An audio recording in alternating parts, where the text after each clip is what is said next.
Hi friends, welcome back to my channel. ఈరోజు మీకు ఈ సీరియల్లో ఏం జరిగిందో తెలుసుకోవాలి అనుకుంటున్నారా? అయితే వెంటనే మనం సీరియల్లోకి వెళ్ళిపోదాం. ఇక కావ్య రాజుల ఇద్దరు అయితే శ్రీను దొరకలేదని చెప్పి చాలా బాధగా తన కుటుంబ సభ్యులకి చెప్తారు. ఇక అప్పు అయితే అక్కడే కుప్పకూలిపోతుంది. అప్పుని చూసిన రుద్రాని మనసులో నవ్వుకుంటూ ఇక అప్పు ఈ తప్పు చేసిందని శిక్షని అనుభవించాల్సిందే. ఆ శ్రీనుగాడు దొరకలేదు అంటే అర్థమేంటి? అప్పుకి శిక్ష పడుతుంది అని అర్థం. చూడు, ఇప్పటికైనా ఆ ఉద్యోగాన్ని వదులుకొని హ్యాపీగా మీ అత్తయ్య చెప్పినట్టు నీ భర్తతో కలిసి కాపురం చేసుకో అని చెప్పి ఇక రుద్రాణి అయితే ఇష్టం వచ్చినట్టు మాట్లాడుతుంది. రుద్రాణి మాటలకి కోపంగా పక్కన ఉన్న కళ్యాణ్ అత్త అని గట్టిగా అరుస్తాడు. ఇక ధాన్యలక్ష్మి, చూడు, ఎప్పుడు రుద్రాణి ఏం మాట్లాడేదో తెలీదు గాని ఇప్పుడు మాత్రం రుద్రాణి చెప్పింది నూటికి ముమ్మాట్లు నిజం.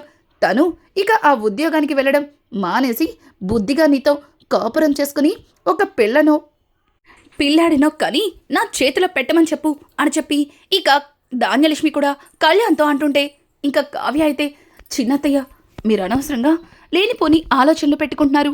రుద్రణి గారి మాటలు ఎప్పుడూ ఒకేలా ఉంటాయి.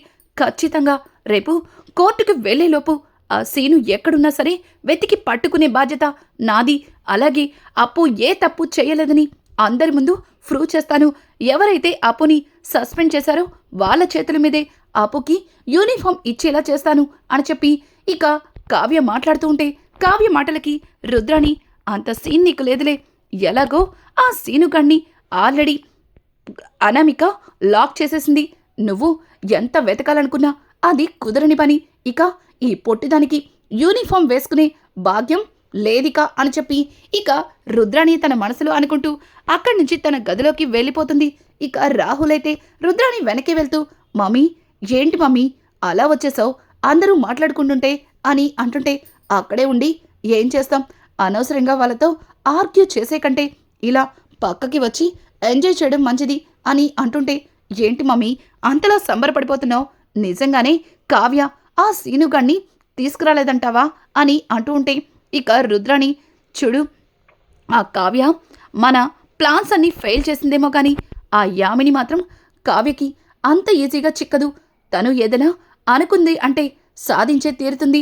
అది ఎంత కాకపోతే మన రాజ్నే ఎట్లా మార్చేసిందో చూసావా? రాజ్ గతం మర్చిపోయి దానింట్లో ఉండేలా చేసుకుంది. అది ఖచ్చితంగా ఈ అప్పుని యూనిఫామ్ లేకుండా చేసే తీరుతుంది. నాకు ఆ యామిని మీద నమ్మకం ఉంది అని చెప్పి ఇక రుద్రాణి అయితే పక్కన ఉన్న కూల్ డ్రింక్ని తీసుకుని ఇంకా తాగుతూ ఉంటుంది. మమ్మీ, నాకు కూడా పోయి మమ్మీ అని చెప్పి ఇక రాహుల్ కూడా ఆ డ్రింక్ని తాగుతూ ఇద్దరు కలిసి ఎంజాయ్ చేస్తూ ఉంటారు. ఇక ఇక్కడ చూస్తే పెద్దావిడైతే జరిగిందంతా చూసి తట్టుకోలేక లోపలికి వెళ్ళిపోతుంది. కానీ ఇందిరాదేవి మనసులో తనకి బాధంతా కూడా రేవతి గురించి. ఇక కృష్ణుడి దగ్గరికెళ్ళి ఇందిరాదేవి రేవతి గురించి మాట్లాడుతూ తల్లి బిడ్డల్ని ఒక్కటి చెయ్యాలని ఉంది. పాపం తల్లి ప్రేమకి రేవతి పరితపించిపోతుంది.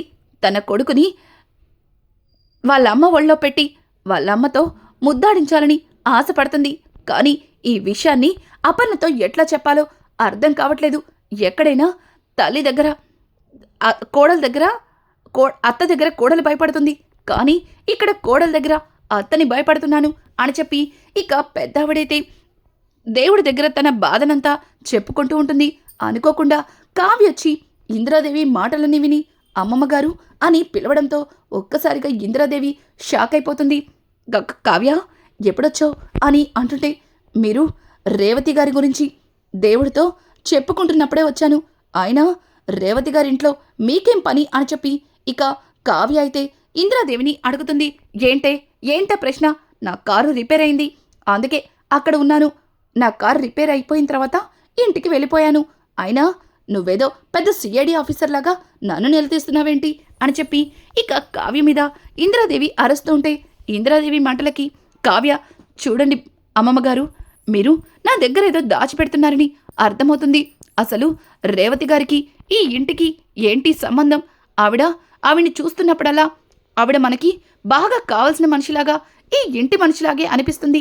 మీరు నిజం చెప్తారా లేదా అని చెప్పి ఇక కావ్య అయితే ఇందిరాదేవిని నిలదీస్తుంటే, అవును, తను ఈ ఇంటి మనిషి, కానీ ఈ ఇంటికి దూరమయ్యి తను ఎంతలా బాధపడుతుందో నీకు తెలీదు అని అంటుంటే, అంత పెద్ద తప్పు తనేం చేసింది అని అడుగుతూ ఉంటే, కావ్య తప్పు కాదు, తప్పు తను ఎప్పటికీ చెయ్యదు, ఎందుకంటే తను అపర్ణదేవి కూతురు కాబట్టి అని చెప్పడంతో ఒక్కసారిగా కావ్య షాక్ అయిపోతుంది. అమ్మమ్మ, ఏం మాట్లాడుతున్నారు? రేవతి గారు అత్తయ్య గారి కూతురా అని అంటుంటే, అవును, రేవతి అపర్ణకి సుభాష్కి కన్న కూతురు, పైగా తను రాజ్కి అక్క, అంటే నీకు స్వయాన వదిన అని చెప్పడంతో, మరి ఎందుకు ఎందుకు ఆవిడ ఈ కుటుంబానికి మనకి దూరమైంది అని అడగడంతో, దానికి ఇందిరాదేవి తను చిన్న పొరపాటు చేసింది, ఆ పొరపాటు వల్లే ఇదిగో మన కుటుంబానికి దూరమైంది అని అంటుంటే, ఇక కావ్య ఏంటి అమ్మమ్మగారు అట్లా మాట్లాడుతున్నారు? రేవతి వదిన పొరపాటు చేసిందా?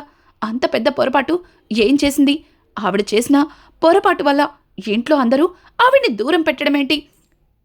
కన్న తల్లే కూతుర్ని దూరం పెట్టింది అంటే అంత పెద్ద పొరపాటు ఏం చేసుంటుంది అని చెప్పి ఇక ఇందిరాదేవిని కావ్య అడుగుతూ ఉంటే, చూడు, అదంతా పెద్ద కథ నీకు తర్వాత చెప్తాను, నాకు పనుంది అని అనుకుంటూ ఇందిరాదేవి అక్కడి నుంచి వెళ్ళిపోతుంటే, అమ్మమ్మగారు, ఈరోజు మీరు ఏం జరిగిందో చెప్పకపోతే మిమ్మల్ని వదిలిపెట్టేదే లేదు అని చెప్పి ఇక కావ్య అయితే ఇందిరాదేవికి అడ్డుపడుతుంది.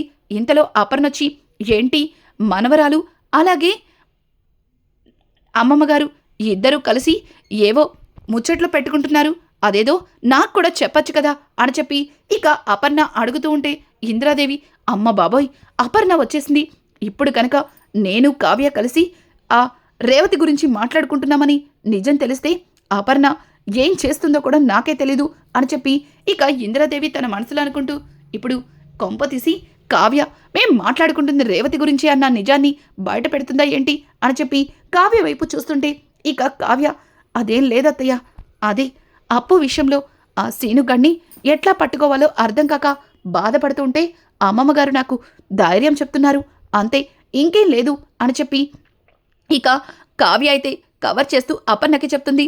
అపర్ణ, అంత చిన్న విషయం గురించి ఇంతలా ఎందుకు బాధపడ్డాం? ఖచ్చితంగా సీనుగాడు దొరుకుతాడు. నీకు సీనుని కిడ్నాప్ చేసింది ఎవరో ముందే తెలుసు కదా, ఇదంతా ఆ యామిని పని అన్నది నిజం నీకు తెలుసు కాబట్టి ఆ యామిని ద్వారా సీనుని పట్టుకునే అవకాశం ఉంది అని చెప్పడంతో ఒక్కసారిగా కావ్య, అత్తయ్య, నిజంగా ఇంతసేపు నాకు ఈ విషయం గుర్తురాలేదు, మీ వల్లే నాకు ఈ విషయం గుర్తొచ్చింది, ఇంత మంచి ఐడియా ఇచ్చినందుకు థ్యాంక్ యూ అని చెప్పి ఇంకా కావ్య అయితే అపర్ణని హక్ చేసుకుని అక్కడి నుంచి వెళ్ళిపోతుంది. ఇందిరాదేవి కూడా, అమ్మయ్య, ఇది రేవతి గురించి ఏం బయట పెట్టలేదు అని చెప్పి తన మనసులో అనుకుంటూ ఇక అక్కడి నుంచి ఇందిరాదేవి వెళ్తూ ఉంటే ఇంకా అపర్ణ అత్తయ్య అని పిలవడంతో ఇక ఇందిరాదేవి, ఏంటి అపర్ణ, నన్నెందుకు పిలుస్తున్నావు అని చెప్పి తడబడుతూ ఇక అపర్ణని అడుగుతుంది.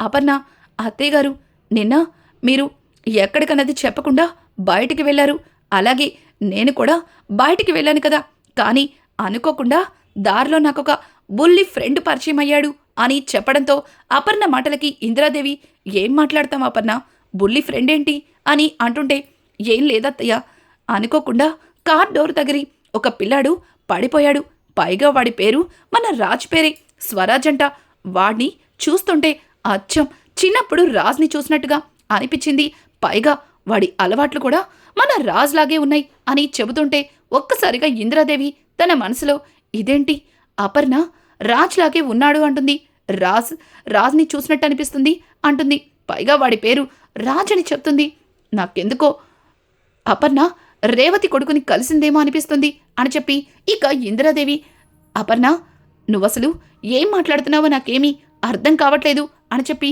ఇక ఇందిరాదేవి అయితే అపర్ణతో అంటూ ఉంటే, అయ్యో అత్తయ్య, నిన్న సాయంత్రం నేను ఇంటికి వస్తున్నానా, అదే టైంలో ఆ చిన్ని ఫ్రెండు నాకు పరిచయం అయ్యాడు, వాడితో మాట్లాడుతుంటే అసలు టైమే తెలియట్లేదు, వాణ్ణి వదిలి అస్సలు రావాలనిపించలేదు అని చెప్పి ఇక అపర్ణ అయితే జరిగిందంతా ఇందిరాదేవికి చెప్తుంటే దూరం నుంచి వింటున్న కావ్య మాత్రం చాలా సంతోషిస్తుంది.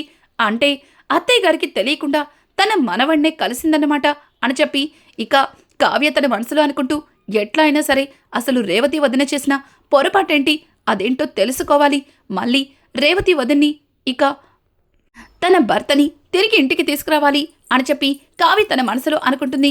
ఇక ఇందిరాదేవి అయితే బయట గార్డెన్లో కూర్చుని పేపర్ చదువుతూ ఉంటే కావ్య ఇక కాఫీ తీసుకుని ఇందిరాదేవి దగ్గరికి వస్తుంది. అమ్మో, ఇదొస్తుందేంటి?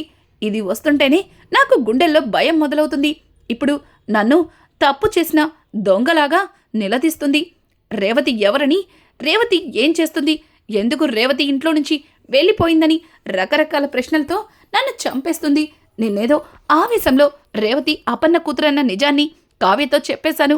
అసలు తను ఇంట్లో నుంచి ఎందుకెళ్ళిందని కావ్య అడిగితే ఏం చెప్పాలి అని చెప్పి ఇందిరాదేవి భయపడుతూ ఉంటుంది. ఇక కావ్య, అమ్మమ్మగారు మీకోసం కాఫీ తీసుకొచ్చాను.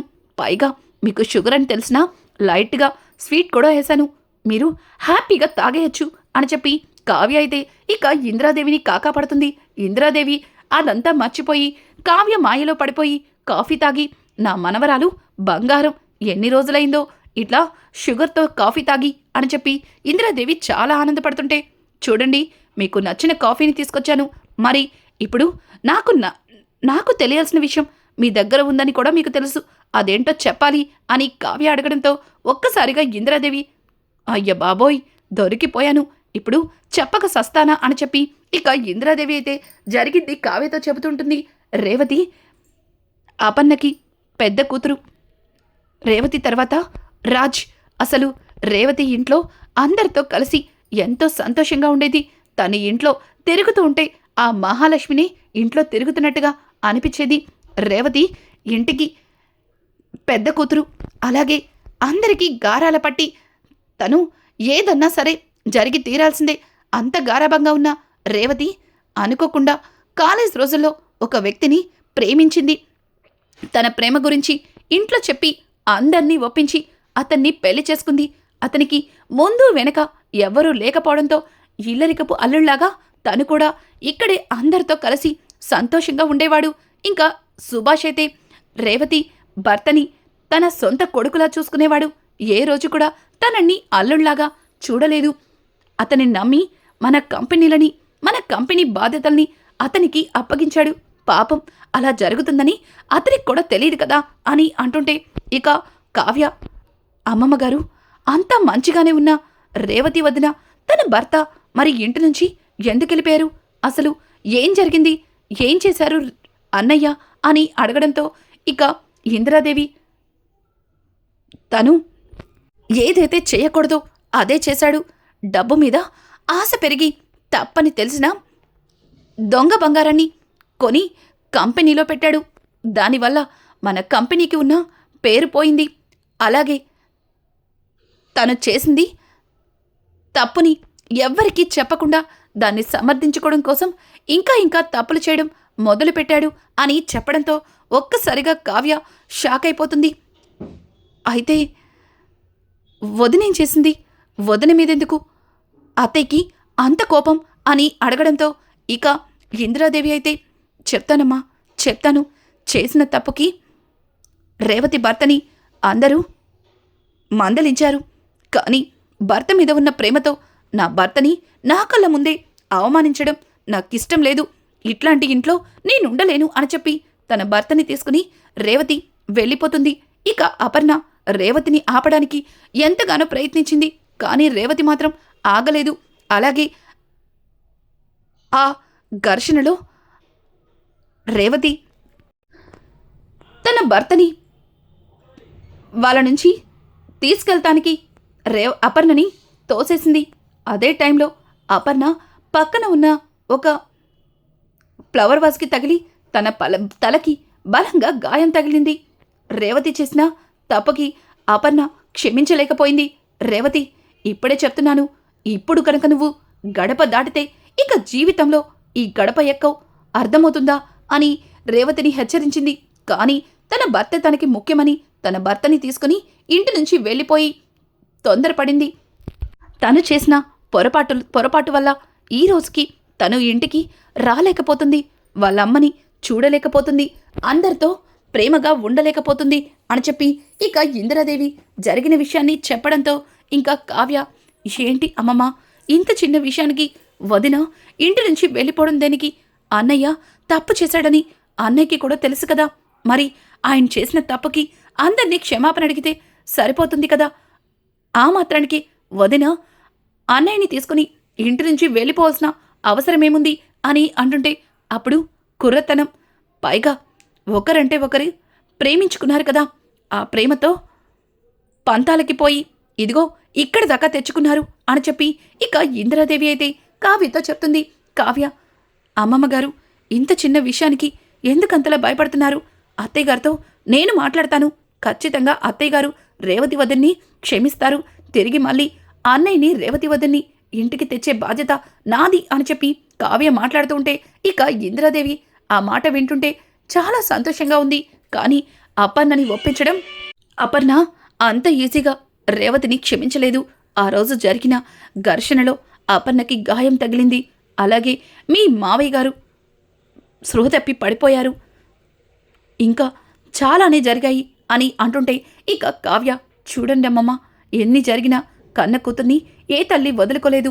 అందుకే అత్తయ్య గారు అందరితో సంతోషంగా ఉన్నా అప్పుడప్పుడు అనుకోకుండా సడన్గా డల్ అయిపోతారు అని చెప్పి ఇక కావ్య అయితే ఇందిరాదేవితో చెప్పి అక్కడి నుంచి లోపలికి వెళ్తుంది. అపర్ణని చూసి రేవతి గుర్తొస్తుంది. ఇక అపర్ణ ఇందాక చెప్పిన విషయాన్ని గుర్తు చేసుకుని ముందుగా రేవతి వదిన కొడుకుని అత్తయ్యకి దగ్గర చేయాలి, ఆ తర్వాత నిదానంగా రేవతి వదిన్ని కూడా దగ్గర చేయాలి అని చెప్పి అనుకుంటూ ఉంటుంది. ఇక ఇది ఇలా ఉండగా అనుకోకుండా సడన్గా కావ్యకి ఫోన్ అయితే వస్తుంది. కావ్యకు వచ్చిన ఫోన్తో కావ్య హడావుడిగా బయలుదేరి ఇక ఆ ఫోన్లో చెప్పిన అడ్రస్కి అయితే వెళ్తుంది. అక్కడ రాజ్ కావ్య కోసం ఎదురు చూస్తాడు. ఒక్కసారిగా కావ్య రాజ్ని చూసి మీరేంటండి ఇక్కడ అని అడగడంతో నేనే ఇక్కడ, నేను ఏం చెప్పినా మీరు నన్ను అస్సలు పట్టించుకోవట్లేదు, అందుకే వేరే ఫోన్లోంచి వేరే వాళ్ళ ఫోన్ చేసి ఇక్కడికి రమ్మన్నాను అని అంటుంటే కావ్యకి ఏమీ అర్థం కాక, అసలు మీకు బుద్ధుందా? ఇప్పుడు అసలు మనం ఆ సీనుగాన్ని వెతకాలి, అలాగే ఇంట్లో కూడా చాలా ప్రాబ్లమ్స్ ఉన్నాయి, వాటన్నింటినీ పక్కన పెట్టి ఇక్కడ మరొకరి నెంబర్ నుంచి నాకు అన్వన్ కాల్ చేస్తారా అని చెప్పి ఇక కావ్య రాజ్ని అడుగుతుంటే, అయ్యో కళావతి గారు, నేను ఇక్కడికి మిమ్మల్ని రమ్మంది మీతో మాట్లాడడానికో ఇంకేమో కాదు, అప్పుని ఇరికించిన సీనుగాడు గురించి తెలిసింది, అందుకే రమ్మన్నాను అని చెప్పి ఇక రాజ్ అనడంతో ఒక్కసారిగా కావ్య రాజ్ వైపు ఆశ్చర్యంగా చూస్తుంది.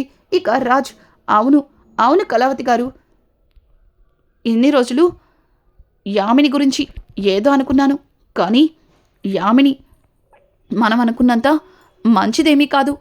తను నన్ను పెళ్లి చేసుకోవాలని ఆశపడింది కదా, ఆ పెళ్ళి ఆగిపోవడంతో తను మీ కుటుంబం మీద కక్ష పెంచుకుంది.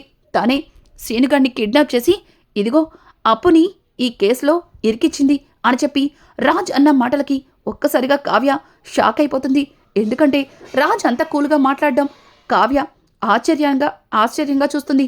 ఇక రానున్న ఎపిసోడ్స్లో కావ్య రాజ్ ఇద్దరు కూడా సీనుని కోర్టుకి ఎలా తీసుకురాబోతున్నారు, ఇట్లాంటి లేటెస్ట్ ఎపిసోడ్స్ మీకు మరిన్ని కావాలి అనుకుంటే మా ఛానల్ని సబ్స్క్రైబ్ చేసుకోవడం మాత్రం మర్చిపోకండి.